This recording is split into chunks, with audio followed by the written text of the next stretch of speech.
Hey guys, this is Amir. I just wanted to take a minute to explain some of the survey and run through it.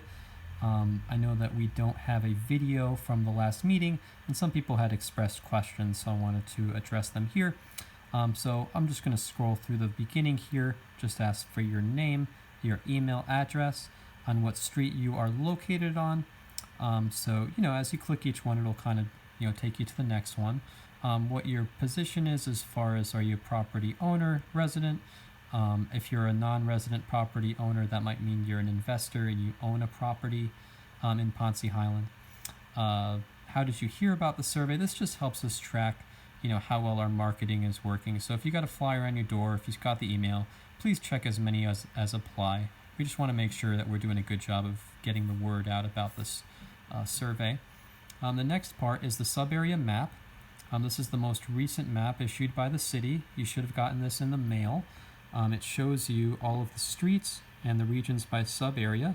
So what you would want to do is, take a look, see if you can find the property that you either own or live in, and figure out which sub-area that you're in. So there's nothing to actually do here. You can just hit OK and move on once you've found it. This asks what sub-area you're filling the survey out for. So, if you live in the residential core and you're concerned about what's happening in sub-area 1, then you may want to start with that. There are some questions that are not very applicable to some of the sub-areas. So, for example, Freedom Parkway, there's no houses in Freedom Parkway, on Freedom Park. So that's fine. If you're doing a sub-area and you find some questions don't really apply, you can kind of mention that. Or you can kind of fill them in as you would for one of the other sub-areas. No one is suggesting that we build houses in Freedom Park, so that's not even really on the table here. So next thing here about the sub-area boundaries. This might not be something you have an opinion on, but if you feel like some of the boundaries are not in the right place for some reason, the boundaries are these dotted lines here, then you are welcome to make suggestions here.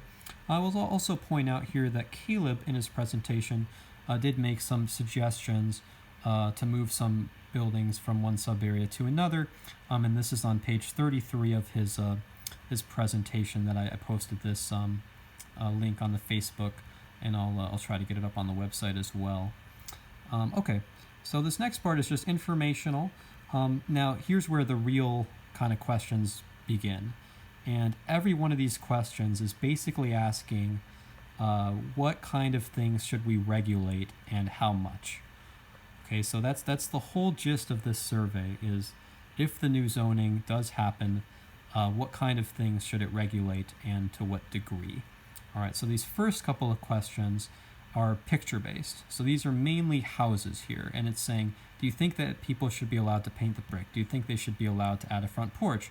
And if you agree, you can just click on as many as you agree with and then just hit OK. All right, if you agree with all of them, you can click all of them. If you don't think people should be able to do any of them, then you can uncheck all of them and then just hit OK. All right, the next section is basically asking a different way. It's giving you the options in words. So pretty similar to the last section, but this time you have a sliding scale. So the first question is, should people be allowed to replace the historic windows in the front? If you think people should always be allowed to do that, then click always allow. If you think they should never be able to do it, click never allow. And if you're somewhere in the middle, then click one of these boxes in the middle. You can think of this as a 1, 2, 3, 4, 5 kind of situation. And it's the same with all of these in this section. So these are for historic single-family homes, what you think people should be allowed to do or what should be regulated in regards to each of these categories. So I'm just going to fast forward through these. When you get done with that, you can hit OK. All right. The next section asks, similarly, should non-historic building materials be regulated, or should they be just allowed? And if so, if you have an opinion about whether some materials, such as metal, glass, and stucco, should be allowed, then you can answer that here for these different situations, in the front of the house, in the rear, front of new construction homes, and so on. And if you don't have a strong opinion on it, you could also leave some of these blank, or you can also comment if you want more clarification. For now, we're kind of grouping all of these together. So just answer the best that you can. All right. So the next section is about what changes should we allow to a different type of building instead of single-family homes, commercial and mixed use and apartment buildings. Again, kind of grouping these all together. So similar questions: should owners of commercial, mixed use and apartment buildings be allowed to replace their windows? And then the situation: should they always be allowed to do it, or should there be some restrictions on that? Same with these other areas: painting brick and adding floors on the rear side or top. Okay, so the next section is pertaining to some multifamily ideas. All right, this image is to kind of help give you an idea of what building types we're about to talk about underneath here.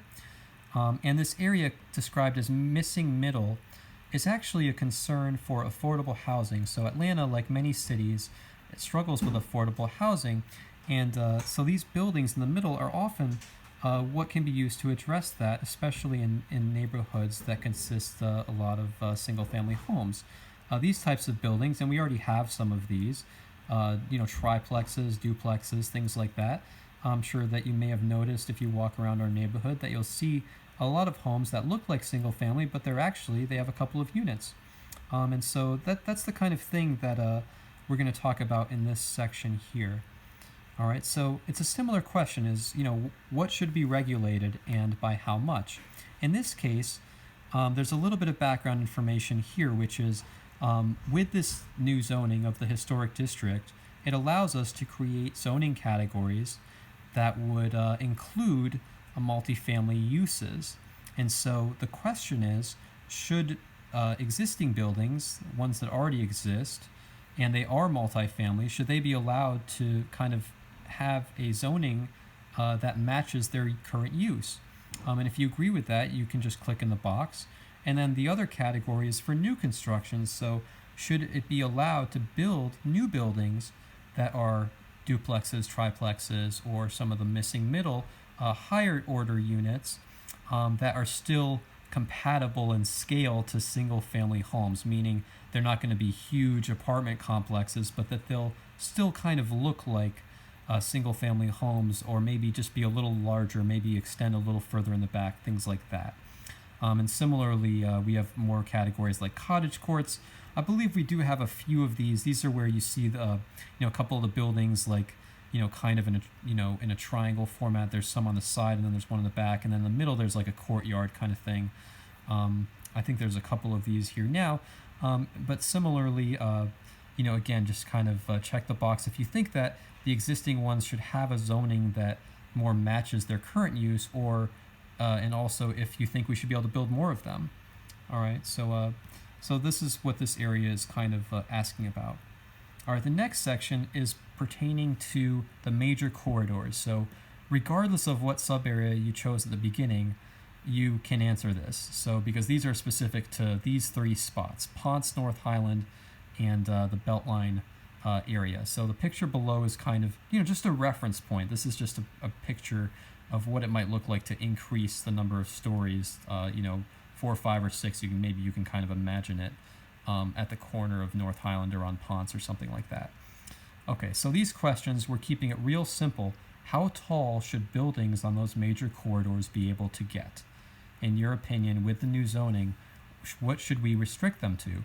Or should we allow them to get, higher? And so I do want to point out that Caleb has made some recommendations on this. And if you flip through the presentation, let me see if I can find it here.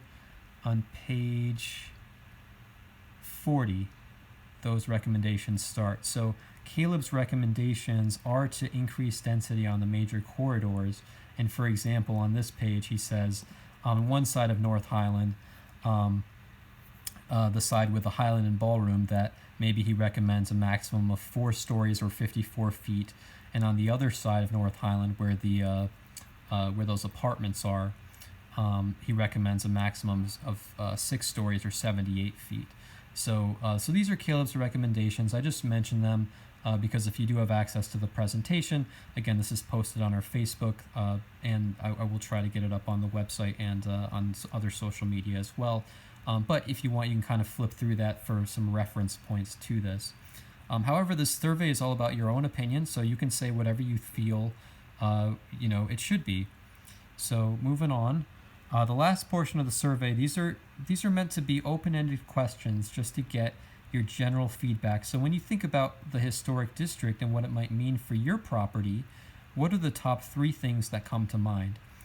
This would be things for your own personal property. So maybe you feel like you shouldn't have restrictions on your windows and that's a big deal to you.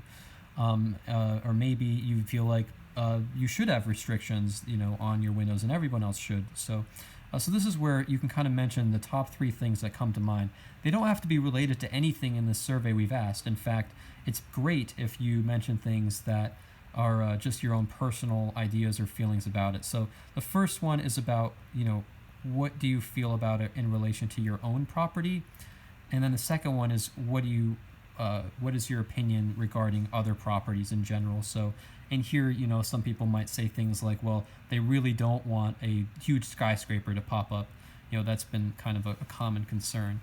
Or similarly, people might say that they don't want only one-story buildings on major corridors. So again, not trying to sway you one way or the other.